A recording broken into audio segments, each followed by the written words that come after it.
This is an extra video that I've added to the course after it was originally recorded because I had some reports from people having problems when they were running the code that we've done in the previous two videos. In particular, they're getting a not serializable exception. Now, if that's the case for you, then just watch this video. I've got a very simple fix for it. If it's not happening to you, then you don't need to worry about this and you can safely skip this video. But for now, I just want to focus on this line here, 33. And you can see that I'm doing some kind of printing out.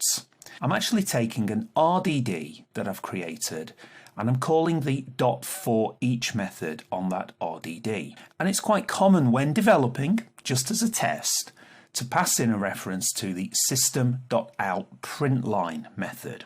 What I want to show you here though is that for me this works.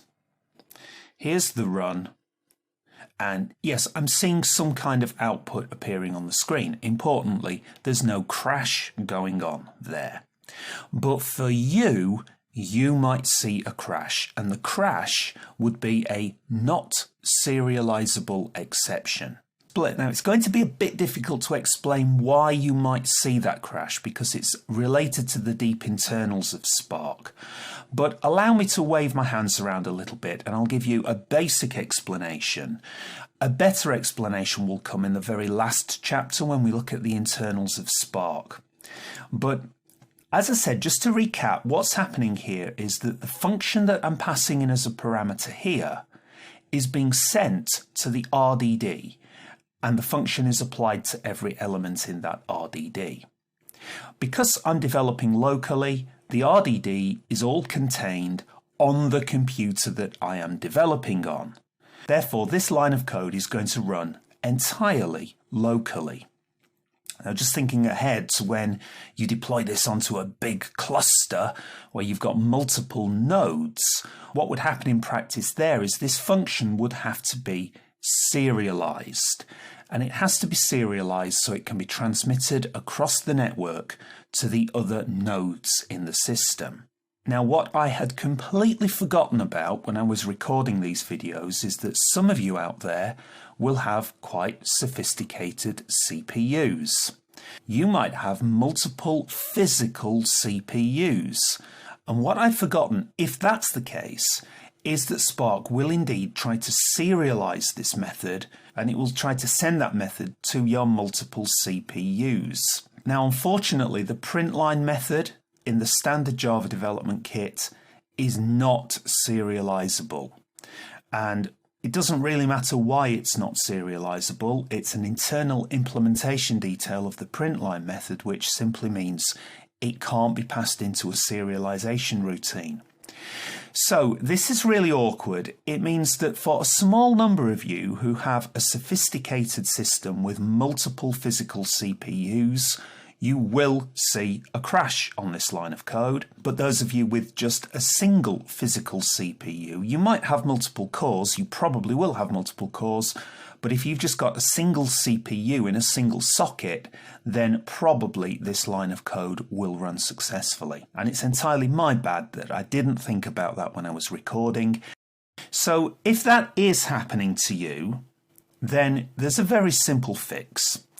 All you would have to do on any line of code where you're trying to do a .forEach system.out.println, just add in an additional method call into the chain. You can call the collect method and then hit the dot again. What that method will do is it will take all of the data in your RDD, even if it's distributed across multiple nodes or multiple CPUs, and it will gather all of that data together onto the JVM in which you're running this code. After calling this method, and I'm going to hover over this to prove it, it will return a regular Java list. So once you've called collect, you no longer have an RDD.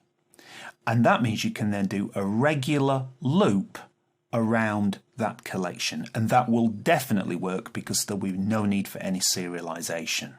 As you can see, I have a compile error here, but that's simply because on the RDD, the method is called forEach with a lowercase e.